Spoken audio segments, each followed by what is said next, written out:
Right, and the German one I think is gonna have to be done next year. There is no time to be done, right? Isn't it? Yeah, and that's what I thought. Yeah, maybe we can fit the other one. That is, yeah, the one with the statistics. Maybe you can fit that one also this year. Wait, what? What? It's 2020 already? Bosmeg. We need longer years, man. All right, let's explore then.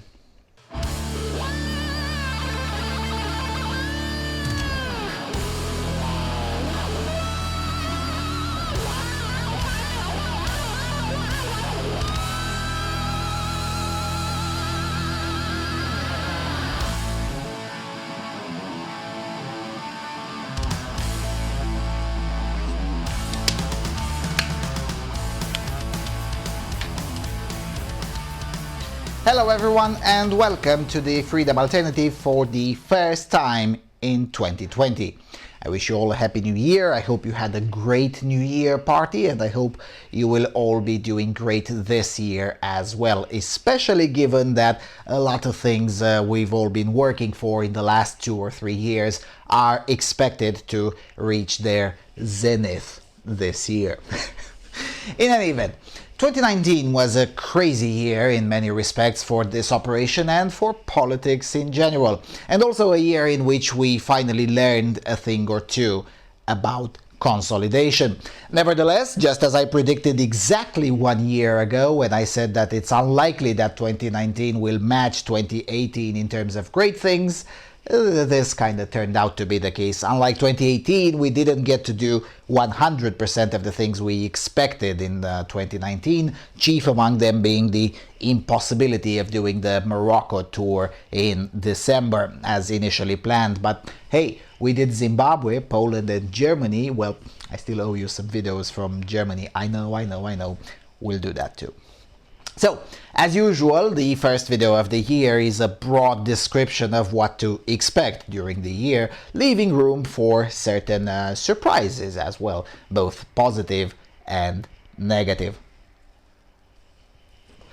Until we go a bit into that though, I will mention some of the achievements of 2019.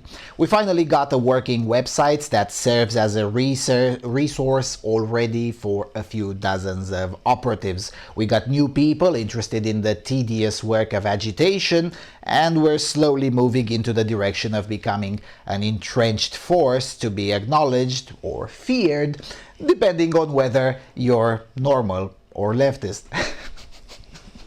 But no, seriously, most of the things we've got some progress with in 2019 would not have been possible without the peeps that have joined this operation in the last year and without your continuous and generous financial support, for which I will always be grateful and hopeful that you will continue to support this operation in 2020 as well.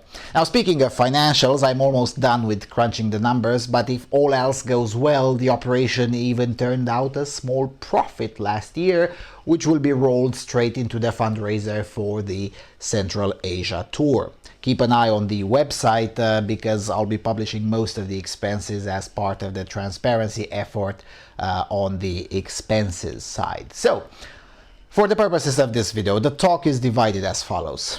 1. Things that will for sure happen. 2. Things that are very, very likely to happen, but still not entirely sure. 3. Things that are equally likely to happen as they are unlikely. 4. Stretch goals. And 5. Wildcards, threats, and other miscellaneous. So, in the things that will for sure happen department, I can now reveal quite a few of them. First, there will be the first attempt to do on-the-ground coverage of a local elections campaign. Now, sadly, I don't have a team of editors, and unless I'll find one in the meantime, this coverage will be mostly on the Romanian language channel. I mean, subtitling long videos takes a lot of time. I will travel in 3 separate counties of Romania in the Far East, and will try to get interviews with some of the candidates, with political operatives, with mayors, local councillors, and things like that. In addition to some field reporting during the campaign, I'm also hoping that during that trip, which will be in May for the most part, late May, early June, to also produce 1 or 2 episodes for the series Knowing Romania, which I started last year. Now, speaking of that series, it is also basically set that I will be making at least 4 episodes in 2019 in that series. I already know the locations and have the finances somewhat sorted for that. The only question still remaining is the date. The schedule for 2020 is already quite full till September, basically. And I won't make the mistake of going when it's a terrible weather, which is why I'm staying put this month and the next one, really, which means things will be pretty busy here on the channel. It remains to be seen whether I'll use the time to make profound videos or easy ones. Second thing that will for sure happen, well, unless illness happens or sudden geographical changes, will be an interview with someone much older in this business of changing narratives. I won't get into the details now because who knows? I mean, last year I did that and then geography happened and I couldn't deliver. So I'll just say that the calendar and finances are set for April. I'm laughing now, but nobody would have wanted to see my face last year when my interview with the Venezuelan refugee got cancelled in the last second for economics and geography reasons.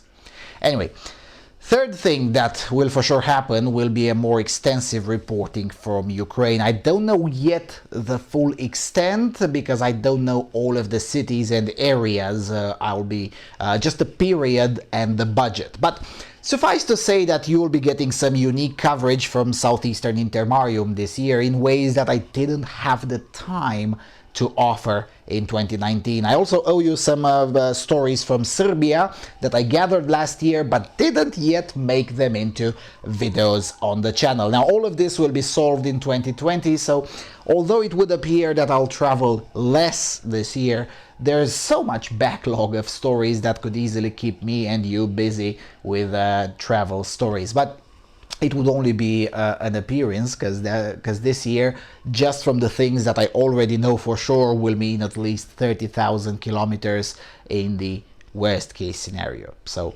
there's that. Number 2, things that are very, very likely to happen, but still not entirely sure.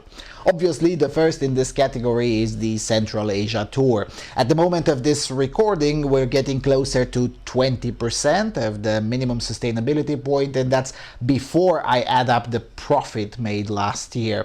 And the deadline for $1,500 is in April, and the deadline for the minimum sustainability point is in July. So that's why I say it's very, very likely to happen, because at this rate, it is reasonable to assume that the goals will be reached in the summer I will go to the Gulag, and in the autumn you will be all watching thorough reporting about an area of the world that very few people are talking about in English. Not to mention the unique footage from a real-life Gulag that you'll be getting. I've looked it up. There's not much footage from the present day, and the few videos available on YouTube are made in a very amateurish way. Now, I'm not going to pretend that I'm a top-tier professional, but thanks to your donations, I know for sure that I have much better equipment to produce something more thorough.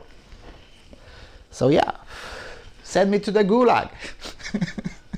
By the way, I hope I'll get into the habit of nagging you more about this. It's something that I spoke about last year as well. For some reason, I'm just not able to nag people to donate for these projects, even though in my private business I have no qualm in negotiating much higher amounts of shekels for other services. Oh well, this is what it is, my personal flaw, I know.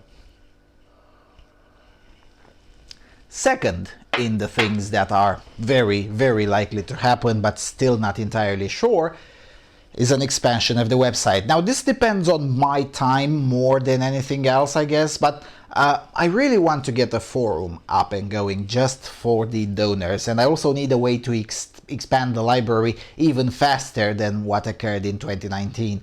Ideally, by the end of 2020, the library should be at least 10 times bigger than it is now, with lots of direct links to studies, PDFs, older stories, useful for narratives, and so on and so forth. I mean, all of this has to happen. But it remains to be seen whether we'll be able to pull it off this year, or some work will remain to be done in 21, basically.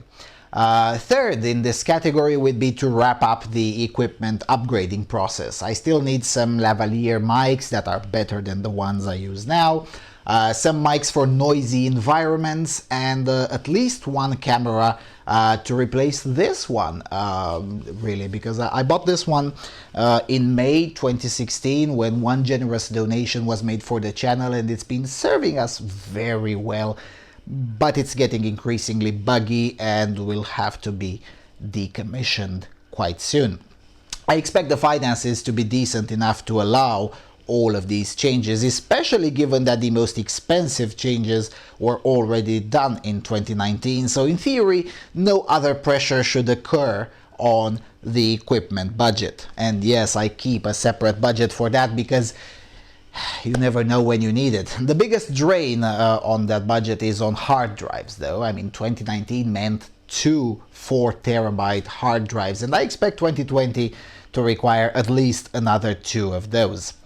Sure, some have suggested simply deleting old stuff, but since you can't rely on the internet to keep things, what you have on your physical hard drive is the best insurance policy, so there's that. Now, on to things that are equally likely to happen as they are unlikely. And in this category, I'm afraid that I'll have to include the Intermarium 2020 coverage, with the mention that last year we accomplished everything from the first 2 categories and nothing from this category. Maybe this year it will be different, but it's hard to say. Let me explain. For starters, this year's 3Cs Initiative Summit will be held in Tallinn, Estonia, which is simply too far for me given the available connections and given that we need to go with 2 people just like in the previous 2 years. On one hand, I would absolutely love to uphold the tradition and have accredited Freedom Alternative presence at these events because, as you've seen last year, interesting things have happened and have been said that literally nobody else covered. On the other hand, there are 2 big factors that work against us this year: money and time. On the time side, the Estonian presidency announced that the summit will be in June, but they did not say when in June. Now, I could reschedule some of the things for June. For instance, I could move the Ukraine coverage in September and shorten my reporting on the local elections by a week. So, at least in theory, I could find the flexibility necessary to accommodate the 3Cs Initiative Summit. But then there is the issue of money. Unlike Bucharest, Budapest and Ljubljana, I don't have friends in Tallinn that could help cut some of the costs, and Estonia is a pretty expensive country by Intermarium standards. And there are 2 ways to get there from where I am. The fast way is just unreasonably expensive, going into the territory of $700 just the round trip for 1 person. So $1,400 for 2 people. And add to that the cost of lodging, transport within the country, and all the rest. Covering the 3Cs Initiative Summit for 3 days could cost as much as $2,500. That's a lot of money. I mean, I can literally tour Central Asia with that money. Then there is the slower option that is a bit cheaper. I mean, I could go by train from here to Kyiv and then take a cheap flight from there. That would cut the traveling costs by at least half, but would still mean about $1,500 or something in that territory, which is twice the amount. The total coverage would be $1,500, which is still twice the amount that it cost last year for Ljubljana. And keep in mind that my partner doesn't have a passport, so add some bureaucratic nightmare for that too. Now, I would still do it, but the shekels don't add up for such an endeavor. I would either have to cut all the scheduled equipment expenses or to get the operation into debt. And both options are kinda terrible. So yeah, unless $1,500 magically appear from somewhere, it's quite unlikely that we'll go to Tallinn, because it would be wasted money if I go alone, because I simply need a partner for these kinds of events. And if I have to choose, I will choose the Central Asia tour over Tallinn every day of the week. So yeah, 1,500 extra would be needed. Who knows? Maybe it will happen. After all, last year the financials were pretty tight right up until about 4 days before the summit. But then again, if we go by train, we still need to book in advance the flight from Kyiv, because the train from Kyiv goes through Belarus, and no, I won't go to Bucharest to get a Belarus visa. So yeah, there's still some complications there. So as of right now, there's a 50% chance I won't go to Tallinn for the summit. I really want to, but logistics is a bitch, basically.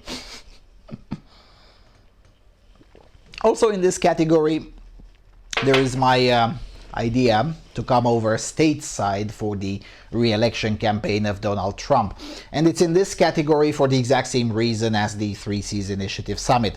While I have friends in the US that will cut down a lot of the potential costs, it is still the case, as I have said in the video 10 things that suck about the United States, that the country is unreasonably expensive to visit.